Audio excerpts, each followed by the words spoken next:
Seems like I say anyway a lot.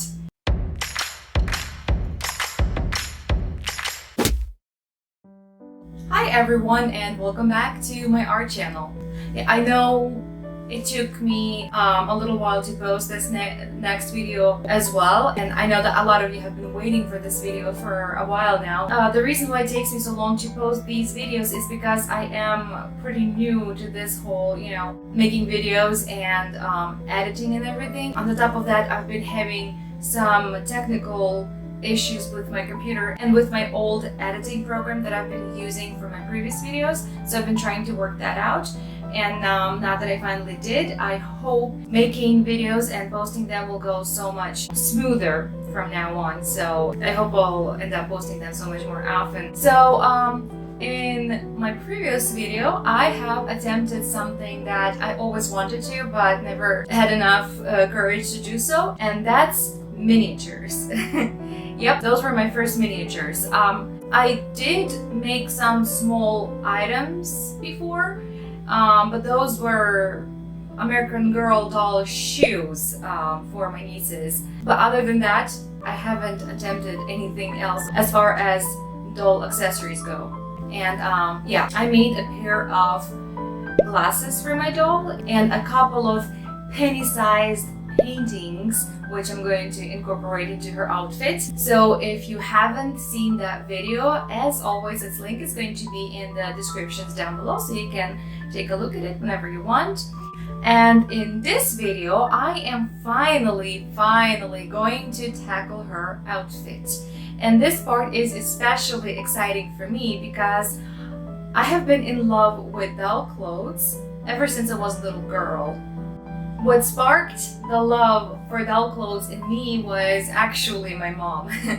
When I was a little girl, my mom used to be a seamstress. She used to make all of the most adorable little dresses for us, and my younger sisters used to go to this daycare, and I remember one time that daycare asked my mom to make a couple of doll-sized bed sets as well as few small aprons for the little girls to play with.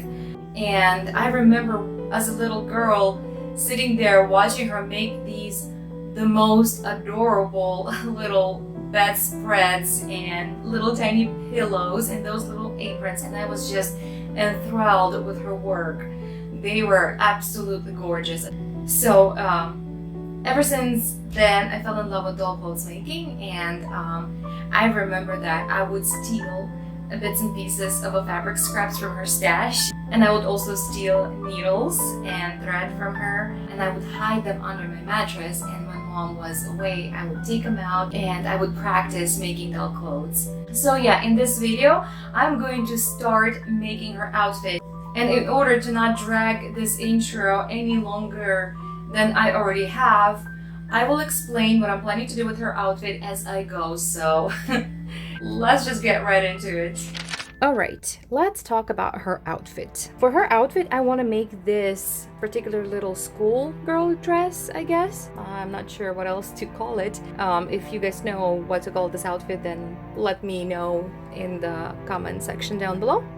So yeah, this outfit's actually inspired by partly this vintage look and partly by a Slavic school uniform. So yeah, my outfit for her is inspired by these two particular styles. And as I've mentioned from the very beginning that I want to give it a little bit of a steampunkish flair, I'm going to use these two particular fabrics in order to do that because I think they reflect that steampunkish style a little bit. Yeah, so the underdress is going to be made out of this fabric that has this like a book print, and then I'm going to use this gilded brown fabric that reminds me of a book cover a lot as a pinafore to go over the dress. So this is all I have of this particular print, so as you can see it's a small piece, so I'm gonna have to be very wise in utilizing it, make sure I don't mess up because I'm not gonna be able to get this particular fabric anymore. Let's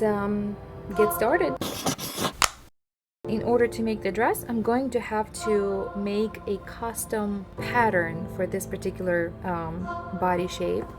and size of this doll. And to do that, I decided to use this dress as an example because it's very close to the particular, shape and silhouette I'm going for. Although I'm gonna have to make few modifications. So I'm going to take this dress apart and use it as my pattern.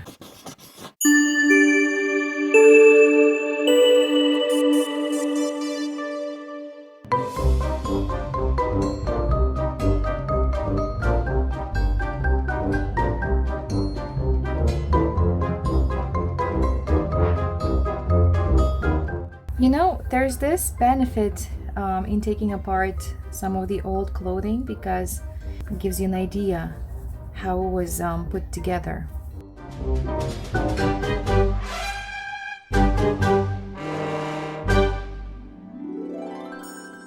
And this is all the pieces from that dress. I really like this lace right here, and it's perfect shade of brown. So I've decided I'm going to incorporate this lace into her new dress. I trace all the dress pattern pieces onto the paper in order to preserve them.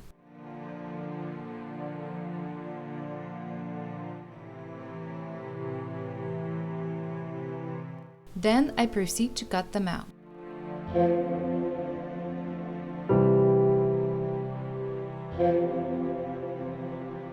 After measuring them to my doll, I copy all the pattern pieces so that I could make all the necessary adjustments that I want.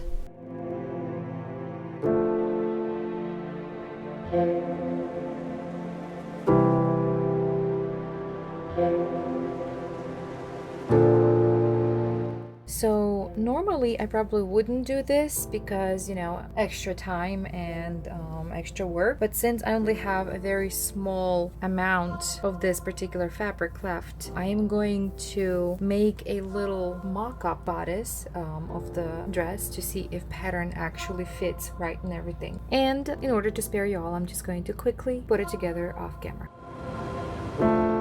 Alright, so this is the mock-up and I really like how it fits, but it's still a little short at the waist and her sleeves turned out to be a little short too. So I am going to add a little bit at the waist and I completely redid the whole sleeve pattern. There's just one tiny little detail I forgot to make, the collar.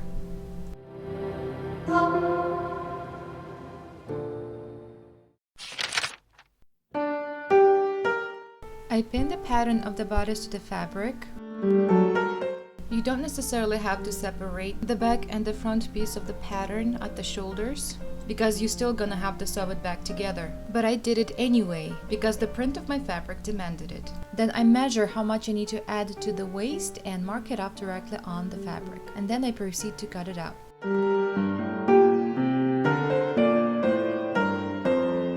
I measure how much fabric I would need to make the skirt. I mark it off and tear it.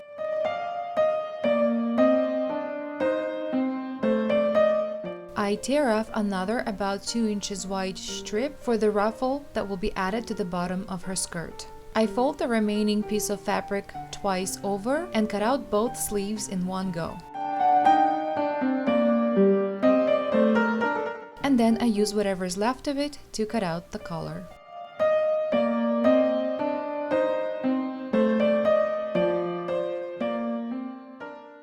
And now for the sewing part. First, I sew together the shoulders of my bodice, then I run a zigzag stitch along the edge of the seam to prevent fraying. This is what I ended up with, and now I need to add the sleeves. The sleeves need to be gathered at the shoulders, so I mark off where the gather should start and end, and then I mark off the center of the sleeve. Then I transfer all the markings to the other sleeve, after which I proceed to make the pleats.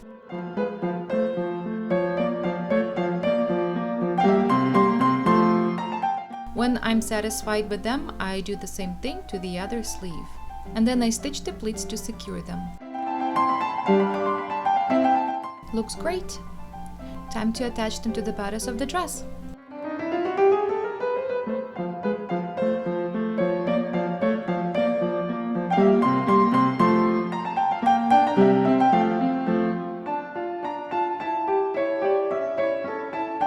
I add the lace lace to the cuff of my sleeves. And then I create a gather by stitching an elastic thread through the bottom of my sleeve.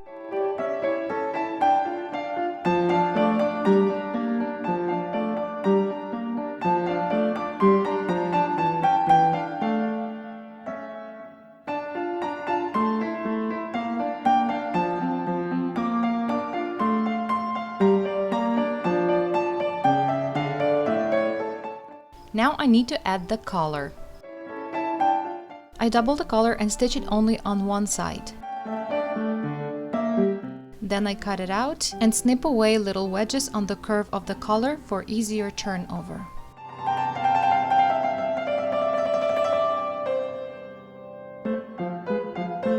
And then I press it flat with my iron.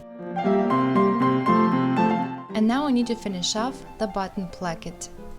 I cut 2 about 1 cm wide strips of the fabric and heat and bond. Then I iron them together to make heat and bond adhere to my fabric strips.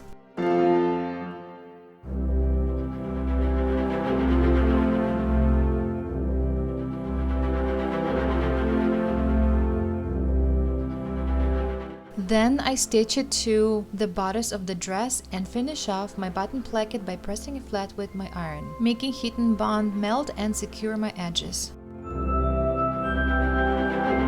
Now I can attach the collar. I pin it to the outside of my neckline and sew it in.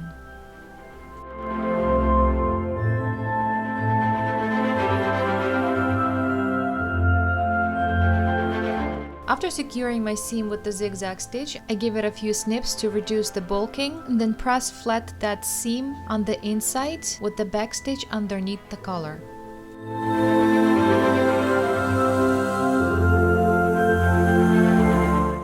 And now I can close the sides.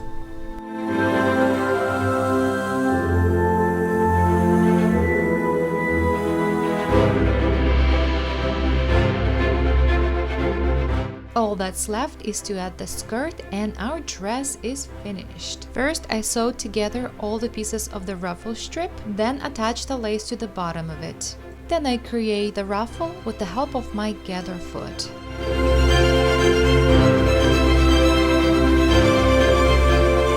This is so satisfying. I tame my gathers a little bit by pressing them flat with my iron, and now I can stitch them to the bottom of my skirt.